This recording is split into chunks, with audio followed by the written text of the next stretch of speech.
Imagine this, two people, same income, same education, same health. One wakes up every day feeling fulfilled, connected, and alive. The other feels empty, like something is always missing. Now here's the twist. They don't live in different worlds. They live in different countries. So the question is, why do the happiest people on Earth in places like Finland, Denmark, and Iceland report higher life satisfaction without being the richest or most powerful? What do they know that we don't? Because while many chase happiness through hustle, wealth, and 16-hour workdays, the world's happiest nations do just one thing differently. And once you understand it, it will reprogram the way you pursue success. Let's break it down. First, the research. Every year, the World Happiness Report ranks countries based on 6 factors: income, social support, healthy life expectancy, freedom to make life choices, generosity, and corruption levels. Now guess what? Finland has been number 1 for 6 years straight, followed closely by Denmark, Iceland, Switzerland, and the Netherlands. Meanwhile, the US, despite being the richest and most technologically advanced, ranks well below. But here's what really stands out. The happiest countries are not obsessed with maximizing productivity. They are obsessed with maximizing connection. Human connection, community, trust. In Finland, for example, studies show that people trust their neighbors more than 80% of the time. Compare that to the US, where it's less than 40%. That's not a small stat, that's a societal rift. And this leads to the big secret. Let's talk about the one thing that sets them apart. They design their entire culture around psychological safety. It's not just about wealth or weather. It's about how safe people feel being themselves in society. Now pause. Let that land. Think about the pressure you feel every day to look a certain way, to hustle nonstop, to compare yourself to highlight reels online. Sound familiar? In countries like Finland, that pressure doesn't exist the same way. Why? Because they've normalized balance. They've prioritized intrinsic success. Things like meaningful relationships, autonomy, nature, purpose. And here's where the psychology gets deep. According to self-determination theory by psychologists Edward Deci and Richard Ryan, real happiness doesn't come from fame, money, or status. It comes from 3 things: autonomy, feeling in control of your life; competence, feeling capable and skilled; relatedness, feeling connected to others. The happiest countries build everything around this.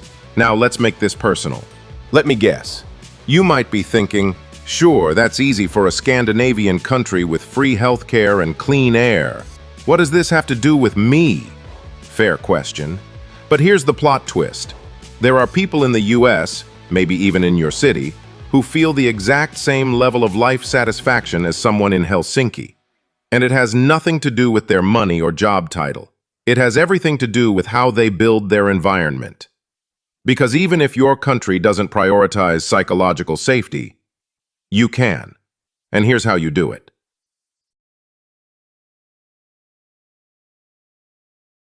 Step 1. Redesign your definition of success. Start by asking, what actually fulfills me? If your answer is more followers, more money, more stuff, pause. Because those are extrinsic motivators. And research shows they create short-term highs, long-term emptiness. Instead, chase goals that connect you to others, stretch your skills, and align with your values. Write them down.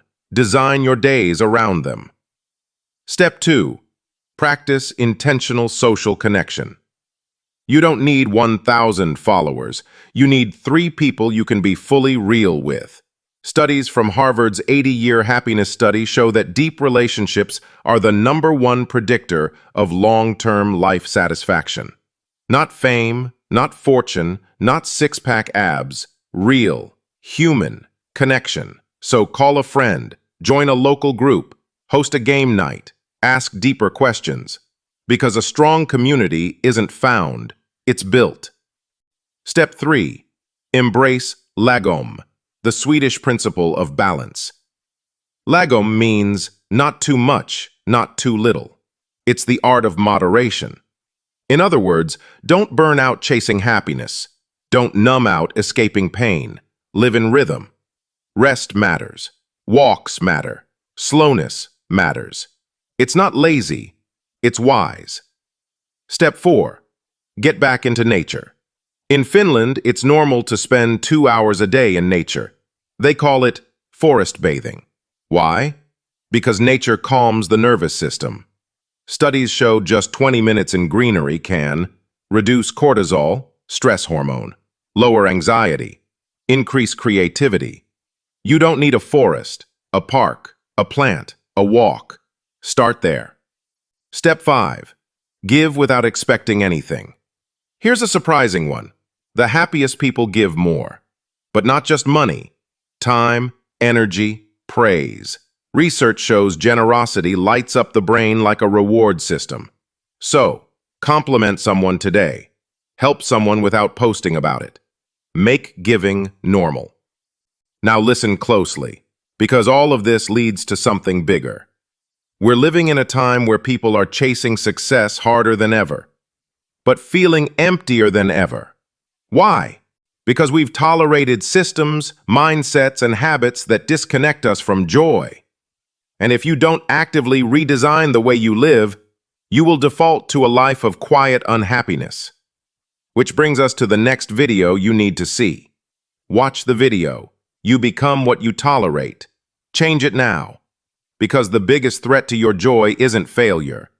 It's tolerating a life that drains you, numbs you, and convinces you this is all there is. Click now. Redesign your future. Live like the happiest people in the world. Starting now.